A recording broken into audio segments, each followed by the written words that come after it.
Queremos ver Jesus,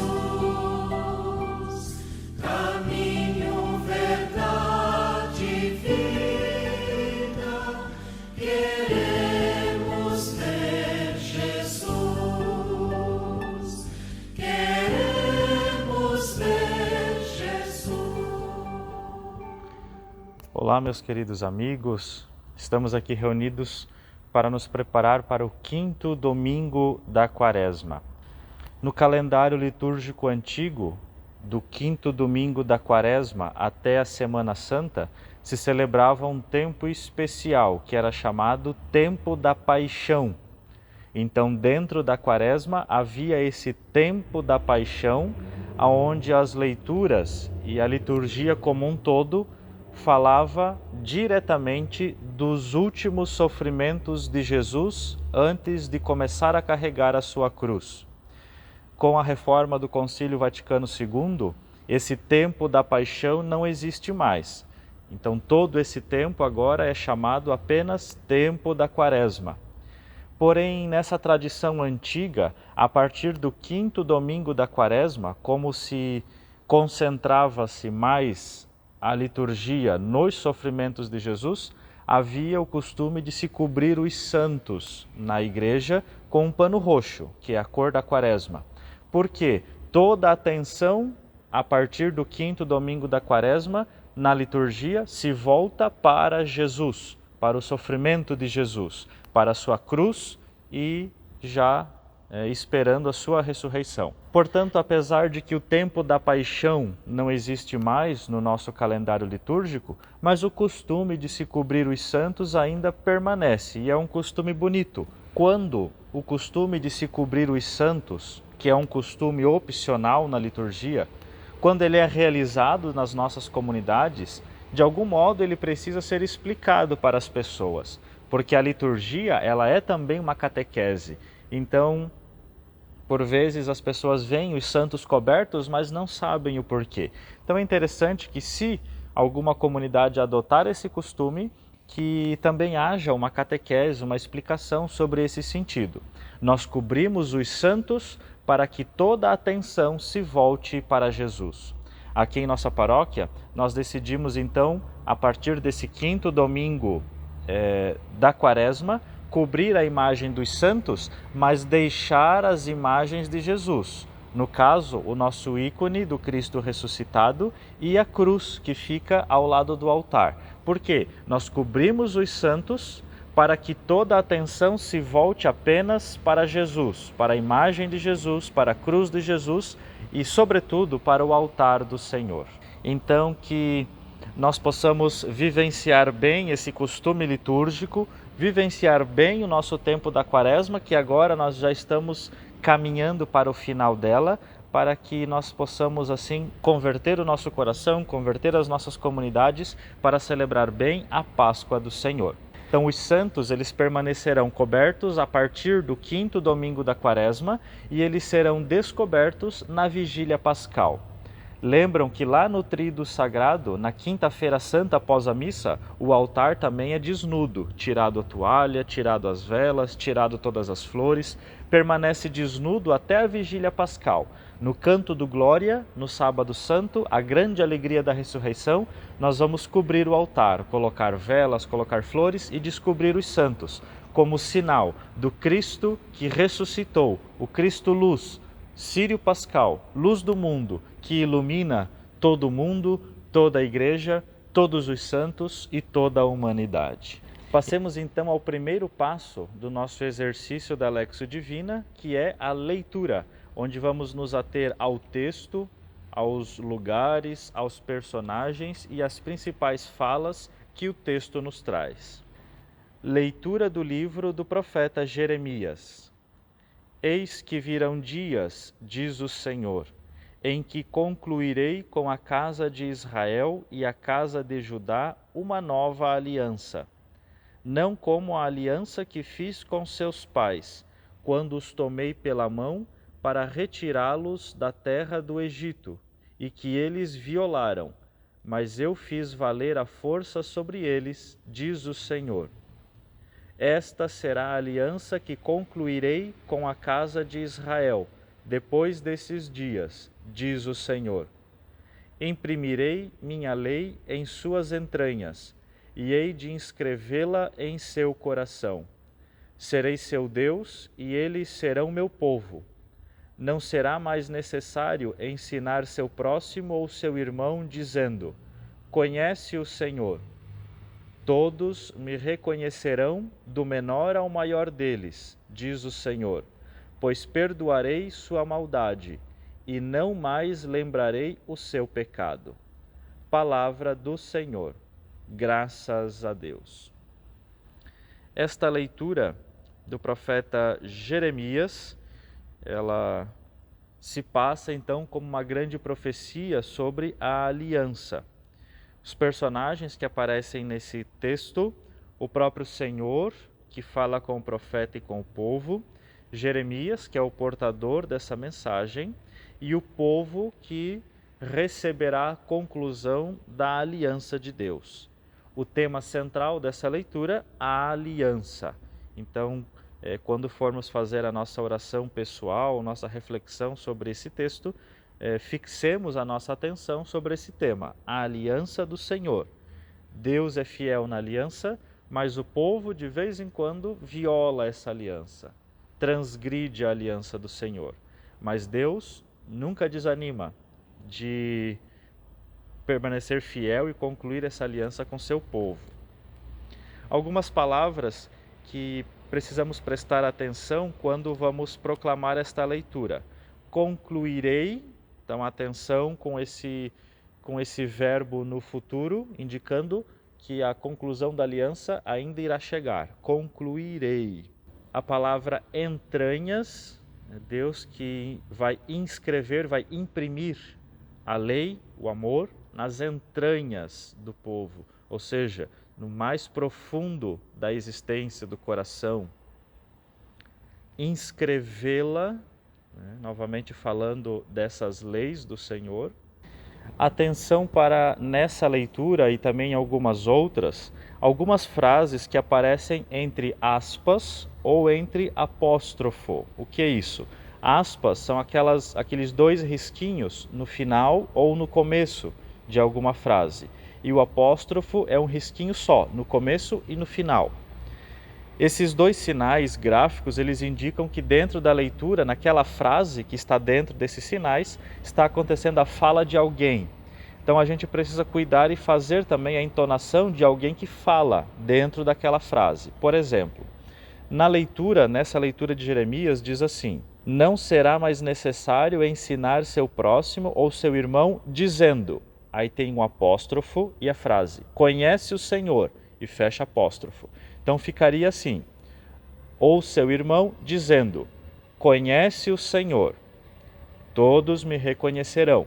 Então percebam, a frase ali dentro a gente faz uma entonação, porque aquela frase está sendo dita por alguém dentro da leitura. Então a gente não precisa fazer uma entonação muito forte, para não parecer uma leitura muito forçada, mas é interessante que a gente faça uma pausa, faça uma entonação específica para aquela frase, porque ela é uma frase dita diretamente por alguém. O Salmo responsorial, o Salmo 50, que é conhecidamente um salmo penitencial. É aquele salmo onde nós imploramos a misericórdia do Senhor. Criai em mim um coração que seja puro. Criai em mim um coração que seja puro. Criai em mim um coração que seja puro. Criai em mim um coração que seja puro. Tende piedade, ó meu Deus, misericórdia. Na imensidão de vosso amor, purificai-me. Lavai-me todo inteiro do pecado e apagai completamente a minha culpa. Criai em mim um coração que seja puro. Criai em mim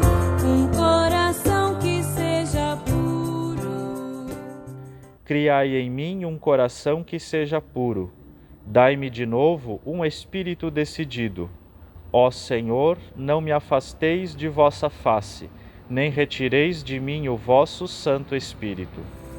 Criai em mim um coração que seja puro. Criai em mim um coração que seja puro. Dai-me de novo a alegria de ser salvo, e confirmai-me com espírito generoso. Ensinarei vosso caminho aos pecadores, e para vós se voltarão os transviados. Criai em mim um coração que seja puro. Criai em mim um coração que seja puro. Criai em mim um coração que seja puro. Criai em mim um coração que seja puro. Atenção nesse salmo para a expressão ó Senhor. Então, cuidado, ele sempre tem um acento, para a gente cuidar e não falar o Senhor. O Senhor não tem acento. Este salmo tem acento. Então, ó Senhor. Outra importante consideração quando diz no final da segunda estrofe Santo Espírito e não Espírito Santo. Por vezes a gente pode, na pressa, falar Espírito Santo, mas ali o santo, o adjetivo vem antes, Santo Espírito. E por que que esse Espírito está com letra maiúscula e na terceira estrofe tem um Espírito com letra minúscula? Porque quando está com letra maiúscula, fala da terceira pessoa da Santíssima Trindade, o Espírito Santo. E quando está com letra minúscula, fala do Espírito que habita o corpo humano, o ser humano, corpo, alma e espírito. Então, o nosso Espírito, o Espírito de cada pessoa, é em letra minúscula. E o Espírito, terceira pessoa da Santíssima Trindade, Espírito Santo, letra maiúscula. E cuidado também com a última palavra da terceira estrofe. Para vós se voltarão, futuro, os transviados, ou seja, aqueles que estão distantes do caminho correto.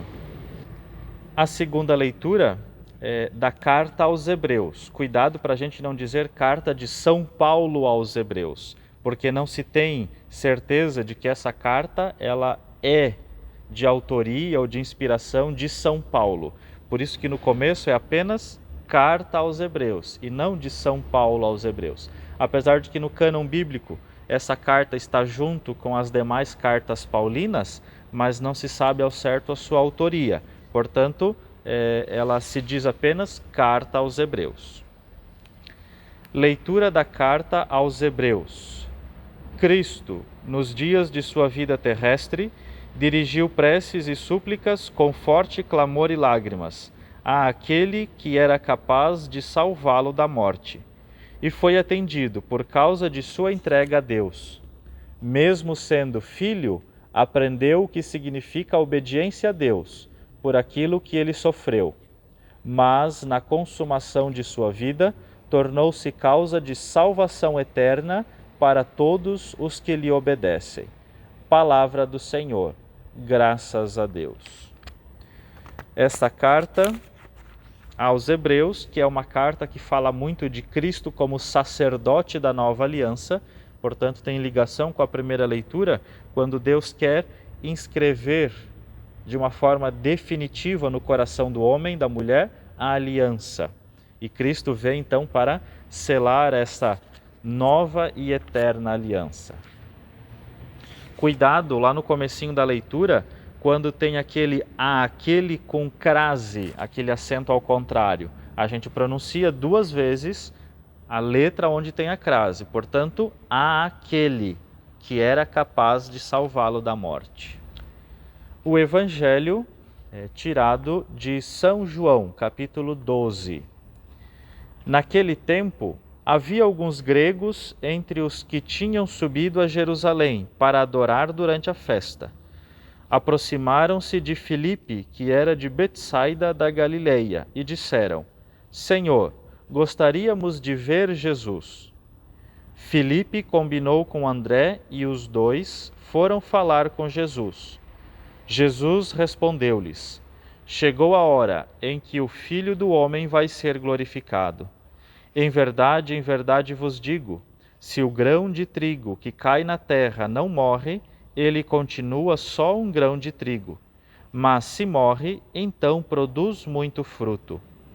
Quem se apega à sua vida, perde-a. Mas quem faz pouca conta de sua vida neste mundo, conservá-la-á para a vida eterna. Se alguém me quer servir, siga-me, e onde eu estou estará também o meu servo. Se alguém me serve, meu Pai o honrará. Agora sinto-me angustiado. E que direi? Pai, livra-me desta hora? Mas foi precisamente para esta hora que eu vim. Pai, glorifica o teu nome. Então veio uma voz do céu. Eu o glorifiquei e o glorificarei de novo. A multidão que aí estava e ouviu, dizia que tinha sido um trovão. Outros afirmavam, foi um anjo que falou com ele. Jesus respondeu e disse, essa voz que ouvistes, não foi por causa de mim, mas por causa de vós. É agora o julgamento deste mundo. Agora o chefe deste mundo vai ser expulso. E eu, quando for elevado da terra, atrairei todos a mim. Jesus falava assim para indicar de que morte iria morrer. Palavra da salvação, glória a vós, Senhor. Um evangelho cheio de significados para que a gente tome consciência de alguns deles. Aqui fala dos gregos que tinham subido para Jerusalém. Bem, o grego não era participante do povo hebreu, não era participante do povo de Deus, era um povo pagão. E eles também vão procurar a graça de Deus, adorar na festa em Jerusalém. Que festa é essa? Festa da Páscoa. Provavelmente esse trecho do evangelista João é um trecho que indica as pessoas chegando para a festa da Páscoa em Jerusalém, que é a festa em que Jesus vai ser preso e crucificado. Portanto, aqui deve ser um pouco depois de quando Jesus entrou no Domingo de Ramos em Jerusalém. É aqui que se passa esse trecho do Evangelho. Fala aqui em André e Filipe e diz o texto que são de Betsaida, significa lugar da pesca.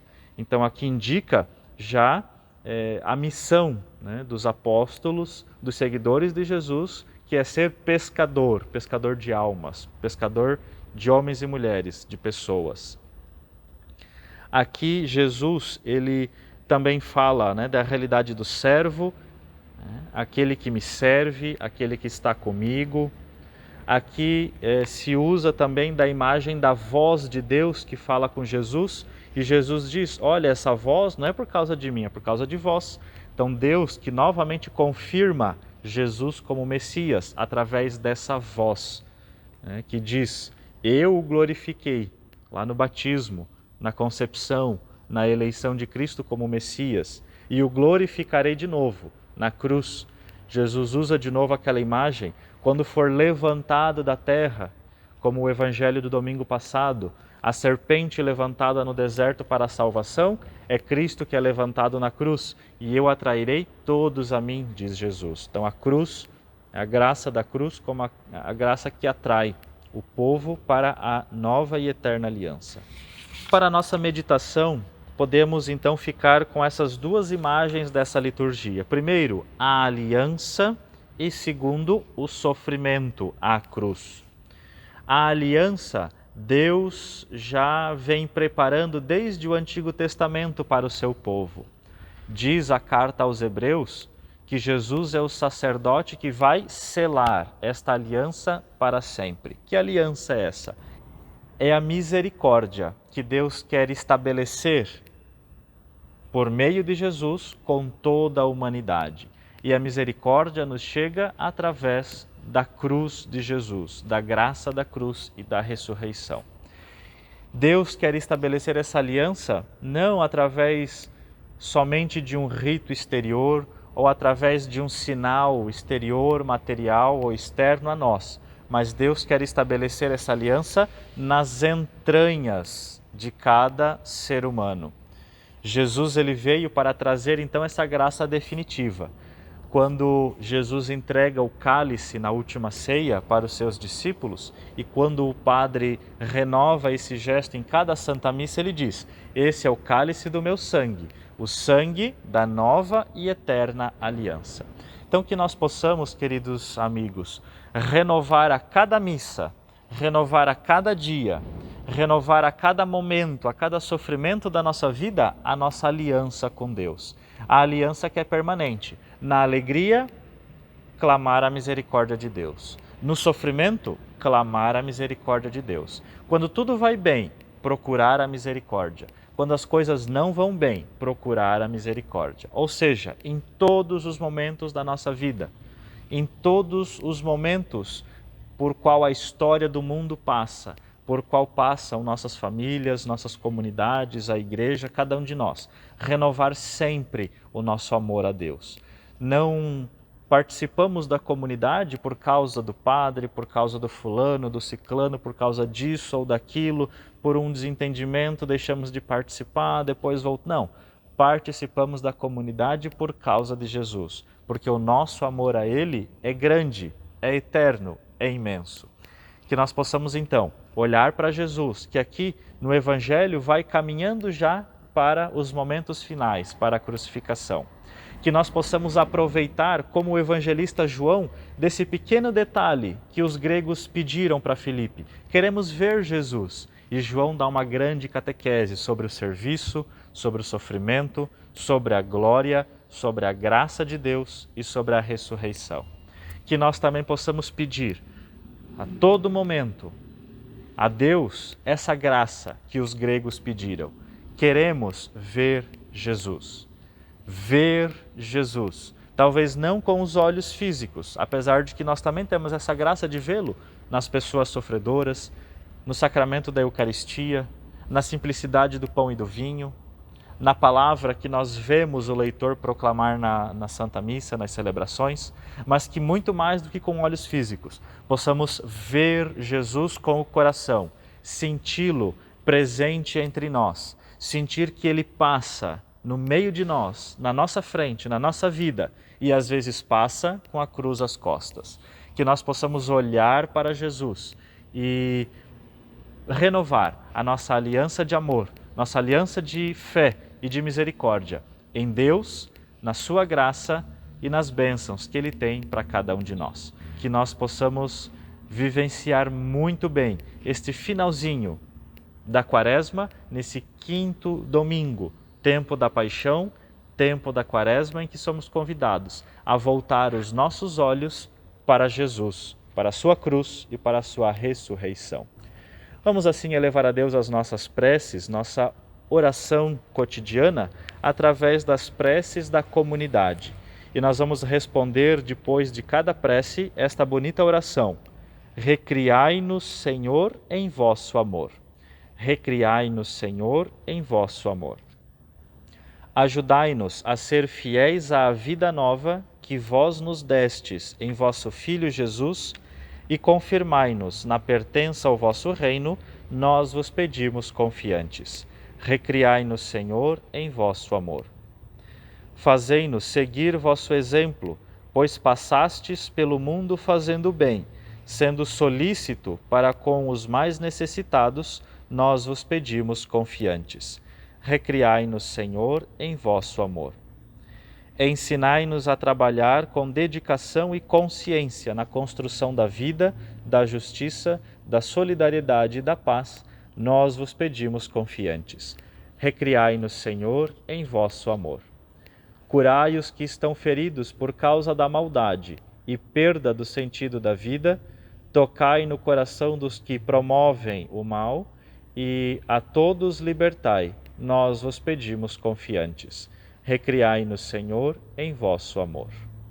Como contemplação, que possamos olhar para Jesus nesse quinto domingo da Quaresma e renovar a nossa aliança com Ele. Vamos contemplar Jesus que passa todo instante na nossa vida e quer renovar essa aliança conosco. E vamos nos esforçar para que possamos, sim, com toda a confiança, renovar o nosso amor, nossos propósitos e a nossa aliança com Deus.